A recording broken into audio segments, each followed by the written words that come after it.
कहानी शुरू होती है 1988 में एक छोटे से गांव डेरी टाउन से। हम देखते हैं बिल नाम के एक लड़के को जो अपने छोटे भाई जॉर्जी के साथ खेल रहा होता है। बाहर तेज बारिश हो रही थी तो बिल अपने भाई जॉर्जी के लिए एक कागज की बोट बनाता है। जॉर्जी वो बोट लेकर बाहर आता है और बारिश के पानी में उसे बहाने लगता है। कुछ देर तक वो खुशी से खेलता है, मगर अचानक वो कश्ती बारिश के पानी के बहाव के साथ बहती हुई ड्रेन में चली जाती है। जॉर्जी ड्रेन में झांक कर देखता है और उसे अंदर एक क्लाउन नजर आता है। वही है Pennywise the dancing clown. Penny-wise हंसते हुए कहता है, हेलो जॉर्जी, मैं तुम्हारा दोस्त हूँ, ये रही तुम्हारी बोट, आओ ले लो। जॉर्जी मासूमियत से आगे बढ़ता है और जैसे ही वो हाथ बढ़ाता है पेनीवाइज अपना मुंह खोलकर जॉर्जी का हाथ काट लेता है। जॉर्जी चीखता है, मगर बारिश के शोर में किसी को उसकी आवाज नहीं आती। वो भागने की कोशिश करता है, मगर पेनीवाइज उसे ड्रेन के अंदर खींच लेता है। पूरा शहर यही समझता है कि जॉर्जी शायद बारिश के पानी में गिरकर बह गया है, लेकिन असल में इसके पीछे था पेनीवाइज। जॉर्जी के गायब होने के कुछ महीने बाद कहानी आगे बढ़ती है। अब स्कूल की छुट्टियां शुरू होने वाली थीं। यहाँ हम मिलते हैं मेन कैरेक्टर्स से। बिल, जिसे हम पहले देख चुके हैं, जॉर्जी का भाई और उसके 3 दोस्त, रिची जो हर वक्त मजाक करता रहता है, स्टैनली जो बहुत डरपोक है, और एडी जो हमेशा बीमार रहने का बहाना बनाता है और दवाइयों का बैग साथ रखता है। ये चारों मिलकर एक ग्रुप बनाते हैं जिसे लोग कहते हैं लूजर्स क्लब। बिल अब भी यकीन नहीं करता कि उसका भाई जॉर्जी मर चुका है। वो फैसला करता है कि इस गर्मी की छुट्टियों में वो खुद जॉर्जी को ढूंढेगा। इधर हमें पता चलता है कि पिछले कुछ महीनों में जॉर्जी की तरह और भी कई बच्चे लापता हो गए थे, मगर किसी को समझ नहीं आता कि आखिर हो क्या रहा है। तभी वहाँ उन्हें परेशान करने के लिए हेनरी और उसका ग्रुप आ जाता है। ये लोग हमेशा दूसरों को तंग करते रहते हैं, खास तौर पर बिल और उसके दोस्तों को, लेकिन सामने पुलिस को आते देख ये लोग उन्हें छोड़ देते हैं। इसके बाद हम स्कूल के बाथरूम में एक लड़की बेवरली को देखते हैं, जहाँ कुछ लड़कियां उसे बुरा भला कहती हैं और उस पर कचरा फेंक देती हैं। बेवरली शर्मिंदा होकर वहाँ से चली जाती है। रास्ते में उसे एक लड़का बेन मिलता है जो इस टाउन में नया आया है। बेवरली उससे अच्छे तरीके से बात करती है। बेन को बेवरली काफी अच्छी लगती है। दूसरी तरफ एक और लड़का माइक अपने अंकल के साथ काम कर रहा होता है। एक दिन वो मीट सप्लाई करने जा रहा होता है कि अचानक उसे एक जली हुई बिल्डिंग नजर आती है। उसके अंदर से चीखने की आवाजें आ रही थीं और धुएं में से जले हुए हाथ बाहर निकलने लगते हैं। असल में ये सब उसे पेनीवाइज दिखा रहा होता है जो माइक को डराना चाहता था। तभी वहाँ पर हेनरी और उसकी गैंग आ जाती है जो माइक को धक्के देकर वहाँ से निकाल देते हैं। इधर स्टैनली अपने सिनागॉग में होता है जहाँ एक बदसूरत पेंटिंग लगी होती है जिसे देखकर वो डर जाता है। तभी वो औरत पेंटिंग से निकलकर उसके सामने आ जाती है। स्टैनली घबराकर वहाँ से भाग जाता है। इस तरफ हम बेन को देखते हैं जो लाइब्रेरी में बैठा डेरी की हिस्ट्री पढ़ रहा था। उसे पता चलता है कि हर 27 साल बाद इस शहर में बड़े हादसे होते हैं जिसमें बहुत से लोग मारे जाते हैं, जिनमें ज्यादातर बच्चे होते हैं। ये सब पढ़कर बेन काफी डर जाता है और वो बुक बंद कर देता है, मगर तभी उसे एक रेड बलून नजर आता है। वो उस गुब्बारे के पीछे जाता है और लाइब्रेरी के बेसमेंट में पहुंच जाता है जहाँ एक सर कटा इंसान उसका पीछा करने लगता है। बेन घबराकर भागता है, मगर बाहर आते ही हेनरी और उसके दोस्त उसे पकड़ लेते हैं और तंग करने लगते हैं। हेनरी गुस्से में आकर बेन के पेट पर चाकू से अपना नाम लिखने लगता है। बेन दर्द से चीखता है और बचने के लिए उसे जोर से धक्का मारकर नीचे की तरफ भागने लगता है।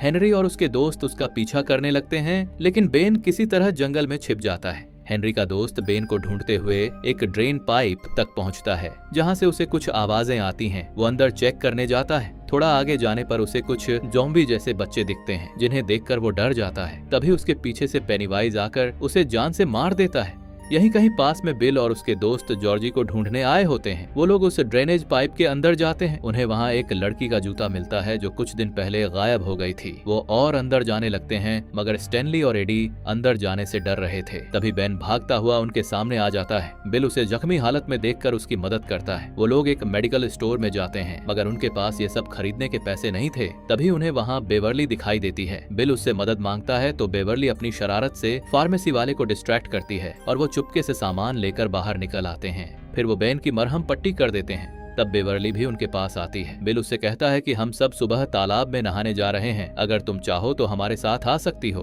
और इस तरह बेवरली और बेन भी उनके ग्रुप में शामिल हो जाते हैं। बेवरली अपने घर जाती है जहां उसके फादर उसके साथ काफी अजीब बिहेव करते हैं। अपने फादर के बिहेवियर की वजह से वो काफी अपसेट रहती थी। इस बार वो इतनी दुखी होती है कि वो अपने बाल ही काट लेती है। फिर अगले दिन वो सब तालाब में काफी एंजॉय करते हैं। तभी रिची की नजर बेन की एक पुरानी किताब पर पड़ती है जिसमें उनके शहर डेरी में होने वाले हादसों के बारे में लिखा हुआ था। बेन बताता है कि डेरी में लोग, खास करके बच्चे, बहुत लापता होते हैं। सबको उसकी बातें काफी इंटरेस्टिंग लगती हैं, इसलिए वो सब बेन के घर जाते हैं, जहां उसने डेरी में होने वाले सभी हादसों की तस्वीरें अपनी दीवारों पर लगाई हुई थीं। बेन बताता है कि टाउन में हुए ज्यादातर हादसे एक वेल हाउस से कनेक्टेड हैं, पर वो ये नहीं जानते कि वो कहां पर है। इतने में एडी कहता है कि मुझे देर हो रही है, इसलिए वो अपने घर जाने के लिए निकल जाता है। रास्ते में उसकी नजर एक काफी पुराने से घर पर पड़ती है, जिसे देखकर वो काफी डर जाता है और उसके हाथ से सारी मेडिसिन नीचे गिर जाती है। वो अपनी दवाइयां उठा ही रहा होता है कि तभी उसके सामने एक खौफनाक सा आदमी आ जाता है, जिससे डर के भागते हुए एडी उसी घर में चला जाता है और वो आदमी भी उसके पीछे आ जाता है, जो कोई और नहीं बल्कि खुद पेनीवाइज ही था। वो एडी को अपने पास बुलाता है, मगर एडी बचकर वहां से भाग जाता है। दूसरी तरफ जब बेवर्ली अपने घर आती है तो उसे अपने बैग में से एक कार्ड मिलता है, जिस पर उसके लिए एक पोएम लिखी हुई थी जो उसे बहुत पसंद आती है, मगर उसे ये नहीं पता होता कि उन पांचों में से उसके लिए ये किसने लिखी है। मगर हम जानते हैं कि ये बेन ने लिखी है। तभी अचानक उसे बेसिन में से किसी की आवाजें आने लगती हैं। वो नीचे झुककर देखती है तो बेसिन में से कोई उसे नीचे बुला रहा था। वो 1 इंच टेप बेसिन में डालती है उसकी गहराई चेक करने के लिए। जब वो उसे बाहर निकालती है तो उस पर काफी सारे खून में लिपटे बाल निकलते हैं। वो बाल उसे जकड़ लेते हैं और उसे बेसिन में खींचने लगते हैं और तभी बेसिन से ढेर सारा खून निकलने लगता है, जिससे पूरा वॉशरूम खून से भर जाता है। बेवर्ली चीखती है, जिसकी आवाज सुनकर उसके डैड उसे चेक करने आते हैं, लेकिन उसके डैड को कुछ नजर नहीं आता। खून सिर्फ बेवर्ली को दिखाई दे रहा था।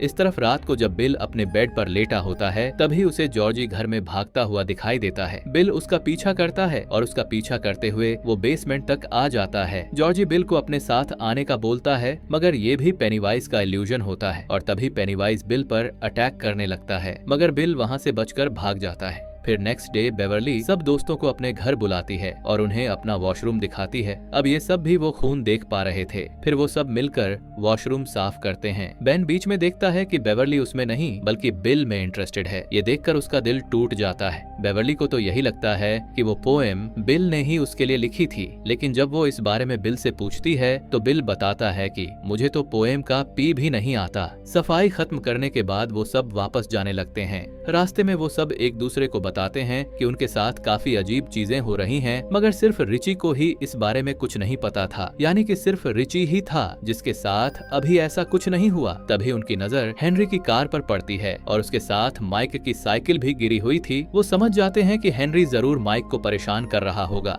इधर जंगल में हेनरी और उसके दोस्त माइक को काफी परेशान कर रहे होते हैं। इसी दौरान माइक को झाड़ियों में पेनीवाइज दिखाई देता है, जो उसे देखकर हाथ हिला रहा होता है, लेकिन किसी और का। तभी वहाँ पर बिल और उसके सारे दोस्त आ जाते हैं। वो सब हेनरी और उसके गैंग पर पत्थर फेंकने लगते हैं। हेनरी और उसके दोस्त भी उन पर पत्थर मारने लगते हैं, मगर बिल के दोस्त काफी ज्यादा पत्थर मारते हैं, जिस वजह से हेनरी और उसके दोस्त वहाँ से चले जाते हैं। यहाँ माइक भी उनके ग्रुप में शामिल हो जाता है। माइक बताता है कि मुझे भी एक क्रीपी क्लाउन दिखाई देता है। बेन कहता है कि इन सब के पीछे कोई तो रीजन है, क्योंकि हर 27 साल के बाद डेरी टाउन में कोई हादसा होता है जिसमें कई लोग गायब हो जाते हैं या तो मर जाते हैं, और इन सब के पीछे जरूर उसी क्लाउन का हाथ है और वो इन सबको वो चीजें दिखाता है जिससे उन्हें सबसे ज्यादा डर लगता है, जैसे एडी के लिए बीमार आदमी यानी कि इन्फेक्शन, स्टैनली के लिए वो पेंटिंग वाली औरत। माइक भी बताता है कि उसके पेरेंट्स आग में जल के मर गए थे, लेकिन वो बच गया था। रिची बताता है कि मुझे तो बस क्लाउन से ही सबसे ज्यादा डर लगता है।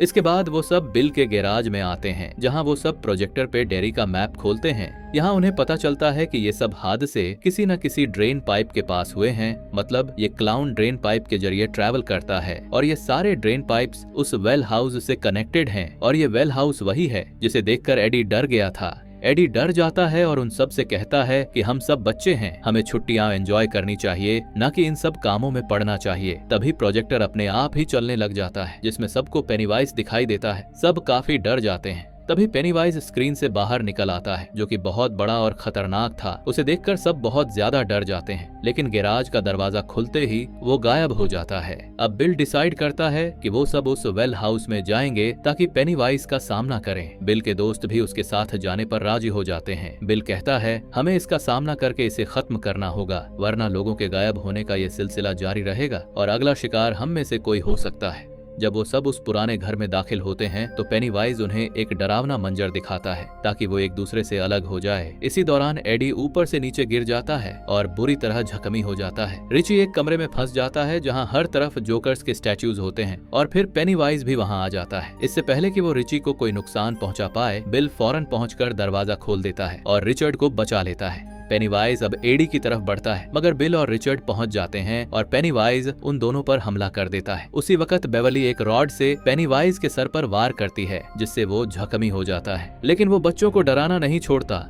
और अपने नुकीले नाखूनों से बेन को जख्मी कर देता है। सब बच्चे मिलकर उसका मुकाबला करते हैं जिसकी वजह से पेनीवाइज वहाँ से कुएं की तरफ भाग जाता है। बिल उसका पीछा करता है और देखता है कि वो कुएं में गायब हो गया है। सब बच्चे वहाँ से जान बचाकर बाहर निकल आते हैं। बाद में बिल अपने दोस्तों से कहता है हमें तैयारी के साथ दोबारा वापस जाना चाहिए और पेनीवाइज का बहादुरी से सामना करना चाहिए, मगर कोई भी उसके साथ जाने पर राजी नहीं होता सिवाय बेवर्ली के। रिची कहता है कि तुम्हारा भाई अब जिंदा नहीं है। ये सुनकर बिल को गुस्सा आ जाता है और दोनों में झगड़ा हो जाता है। सब दोस्त एक दूसरे से अलग हो जाते हैं। बेवर्ली समझाती है ये पेनीवाइज का प्लान है कि वो हमें एक दूसरे से अलग कर दे, क्योंकि अगर हम साथ रहेंगे तो वो हमें हरा नहीं सकता, मगर कोई उसकी बात नहीं मानता। दूसरी तरफ हेनरी के घर के पास एक लेटर बॉक्स के पास लाल बैलून नजर आता है जो पेनीवाइज की मौजूदगी की निशानी थी। जब वो लेटर बॉक्स को खोलता है तो उसे अपना नाइफ मिलता है जो पहले जंगल में गुम हो गया था। अब पेनीवाइज उस पर पूरी तरह से काबू कर लेता है और उसे मजबूर करता है कि वो अपने डैड को कत्ल कर दे। हेनरी पेनीवाइज के कब्जे में आकर अपने बाप को सोते वक्त मार देता है। बेवर्ली के डैड उसके साथ बुरा सलूक करने की कोशिश करते हैं तो वो अपने डैड को धक्का मारकर भागकर खुद को वॉशरूम में बंद कर लेती है। उसके डैड दरवाजा तोड़कर अंदर आ जाते हैं। अपनी जान बचाने के लिए बेवर्ली बीसिन उठाकर उनके सर पर मारती है जिससे वो बेहोश हो जाते हैं। बिल बेवर्ली के घर पहुंचता है तो उसे बेवर्ली के डैड की डेड बॉडी और दीवार पर लिखा मैसेज मिलता है, if you try you die. Bill अपने दोस्तों को बताता है कि पेनीवाइज बेवर्ली को ले गया है। ये सुनकर सब बच्चे दोबारा एक हो जाते हैं ताकि बेवर्ली को बचा सकें। वो सब दोबारा तैयारी के साथ उस घर में वापस जाते हैं। इधर बेवर्ली को होश आता है जब उस पर कुछ कतरे खून के गिरते हैं। वो देखती है कि वो एक बड़े ड्रेन में है जहाँ कचरे का ढेर छत तक पहुँचा हुआ है और बहुत से बच्चों की लाशें हवा में तैर रही हैं। वो वहाँ से भागने लगती है। पेनीवाइज उस पर हमला करता है। पेनीवाइज उसे काफी डराता है। बेवर्ली बहादुरी से उसका मुकाबला करती है। फिर पेनीवाइज अपनी असली शक्ल दिखाता है। एक खौफनाक रोशनी थी जिससे बेवर्ली बेहोश हो जाती है। इस तरफ वो सब एक एक करके कुएं में उतरते हैं। जब माइक की बारी आती है तो वहाँ हेनरी आ जाता है। हेनरी उस पर हमला कर देता है मगर माइक उससे लड़कर उसे कुएं में धक्का दे देता है। नीचे उनका एक दोस्त स्टैनली अलग हो जाता है और पेनीवाइज उस पर हमला करता है। पेनीवाइज उस स्टैनली पर उस पेंटिंग वाली औरत की शक्ल में अटैक कर देता है। इससे पहले कि वो उसे मार देता, बाकी फ्रेंड्स स्टैनली को ढूंढते हुए वहां पहुंच जाते हैं तो पेनीवाइज वहां से गायब हो जाता है। तभी बिल को अपना छोटा भाई नजर आता है और वो उसके पीछे जाता है जहाँ उसे बेवर्ली आसमान में लटकी हुई मिलती है। सब मिलकर बेवर्ली को नीचे उतारते हैं मगर वो बेहोश होती है। सब उसे होश में लाने की कोशिश करते हैं मगर फायदा नहीं होता। फिर बेन उसे गले लगाता है तो बेवर्ली को होश आ जाता है। वो पेनीवाइज के जादू से आजाद हो जाती है। अब पेनीवाइज बिल के भाई का रूप ले लेता है और उसे कहता है चलो घर चलते हैं। बिल रोते हुए कहता है मैं जानता हूँ तुम मेरा भाई नहीं हो, और वो पेनीवाइज को गोली मार देता है। पेनीवाइज अपनी असली शक्ल में आकर सब पर हमला कर देता है। सब बच्चे मिलकर उसका मुकाबला करते हैं मगर वो बिल को पकड़ लेता है। पेनीवाइज कहता है तुम्हारा डर मेरी ताकत है। अगर तुम बिल को मेरे हवाले कर दो तो मैं तुम सबकी जान बख्श दूंगा। मैं 27 साल के लिए गायब हो जाऊंगा। तुम सब अपनी जिंदगी में लौट जाओ। मगर बच्चे इकट्ठे रहते हैं और उसकी बात नहीं मानते। पेनीवाइज काफी डरावनी शक्लें बनाकर उन्हें डराने की कोशिश करता है मगर वो सब अब नहीं डरते। उनकी हिम्मत और यूनिटी से पेनीवाइज कमजोर हो जाता है। वो सब मिलकर उसे जख्मी कर देते हैं। आखिरकार पेनीवाइज हार मानकर भाग जाता है और कहता है कि वो 27 साल बाद वापस आएगा। और इस तरह पेनीवाइज 27 सालों के लिए भूखा ही सोने के लिए चला जाता है। और इसी के साथ कहानी यहीं खत्म हो जाती है।